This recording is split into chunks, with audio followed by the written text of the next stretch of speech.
Hello, I'm Richard. Thanks for stopping by. Today I want to talk about pickle. That is, pickle as it relates to jewelry, not to hamburgers. So, why is it called pickle in the first place? In ancient times, I don't know how far ancient, but in the past, vinegar and salt were used to pickle vegetables, and that was also used by metalsmiths to remove the oxidation on metal after it had been heated.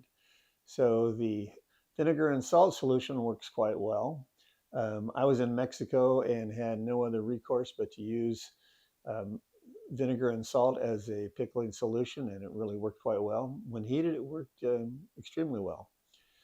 So if you're ever in a bind, in a pickle, so to speak, and don't know what else to use, vinegar and salt work just fine.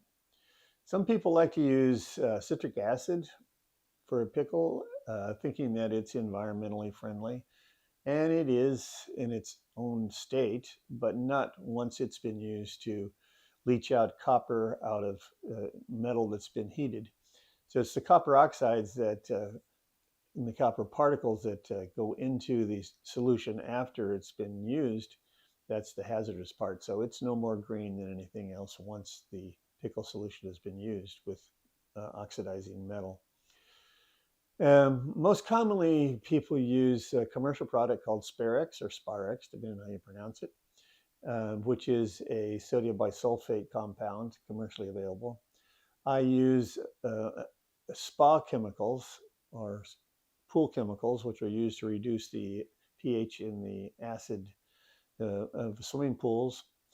And it is also a sodium bisulfate solution. So it's cheaper than buying Sparex by itself. So um, that's available. Almost any spa or pool supply place will have some. So when should you pickle? Can you pickle too often?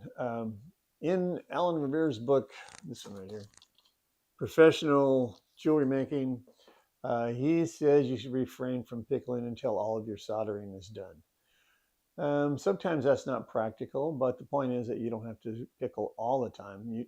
The idea is to keep your metal clean. So wherever your metal is going to get the solder to flow is where you want to have it clean. The whole thing doesn't have to be clean. In fact, you can use the oxidized metal as a way of preventing flux or preventing solder from flowing. So if you keep your metal dirty in places where you don't want solder to flow, you're likely to keep the solder away from those areas, and it will flow in just the clean areas. The other thing about using pickle is that it can prevent solder flow if it's not cleaned up properly, if there's any residue in there. So you make sure you rinse it well. And it's even better if you can neutralize it with baking soda to clean it up.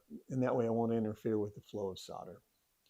One myth I want to destroy about the pickle and steel tweezers or steel tongs is if you retrieve a piece of silver out of the etching, the pickling solution with steel tweezers, it will not contaminate the pickle as long as you put it in there and take it out quickly. The copper plating that usually takes place when steel is in the pickle solution takes time. It can't happen if you just reach in and grab your piece of silver and pull it back out. The worst thing that can happen, I've found, is if you get steel wool into your pickle solution because you can hardly see it, and it does a lot of copper plating really quickly. So avoid using steel wool in your studio if you can. But don't worry about grabbing a piece of silver out of the solution. It will not copper plate in 5 seconds. So don't worry about that. The other thing to remember about the pickle, when you're finished with it, if it gets too green and full of copper, you want to dispose of it properly. So you want to neutralize it and then put it into kitty litter until it can evaporate, and then you can dispose of it with your usual solid waste. So I hope you found that interesting. If you do, please subscribe, come back often. And if you're looking for some online classes, you want to expand your jewelry making skills, visit my website, rsally.com, and you'll find a list of online classes, some projects for you that I hope you might find interesting. So thanks for stopping by. Come by again.